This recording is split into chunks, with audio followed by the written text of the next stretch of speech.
ปิ้งเท่าไรอันนี้นะตัวละ100แถม1เกิด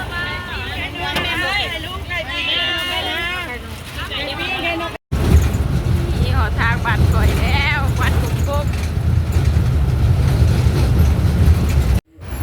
สบายดีสวัสดีค่ะทุกคน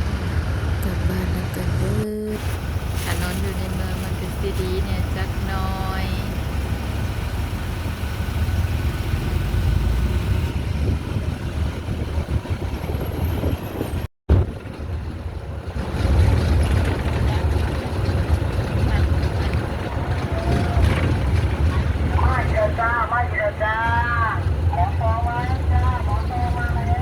นอนรัก30มาแล้ว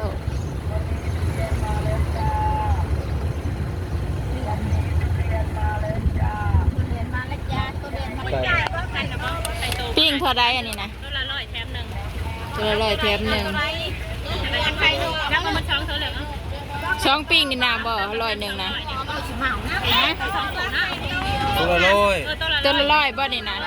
เอาจังตัว แถม2มาเอาตัวเดียวบ่เดียวก็พอเลย เอาตัวเดียวแถม1แถม1เด้อ จ้าเอาตัวใดเบิ่ง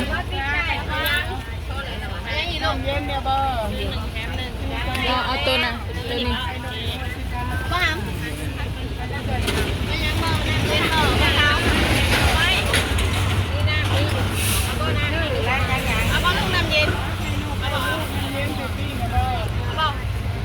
เด้มึงม่วง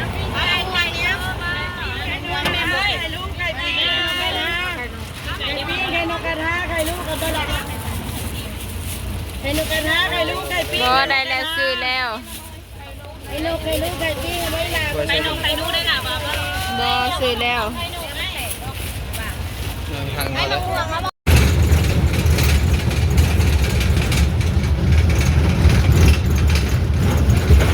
ภาคอยู่บ้านนอกเนาะ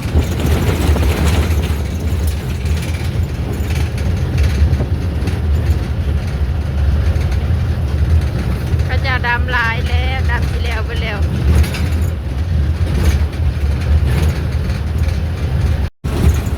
นี่หอทางบ้านก่อยแล้ววัดกุ๊กกุ๊ก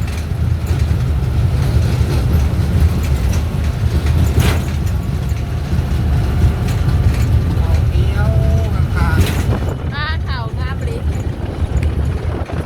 พอกุ๊กกุ๊กข่าวก็ได้เขียวงามดีเนาะ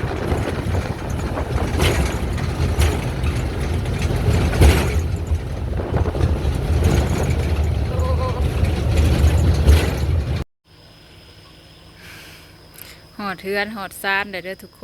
นเมื่อย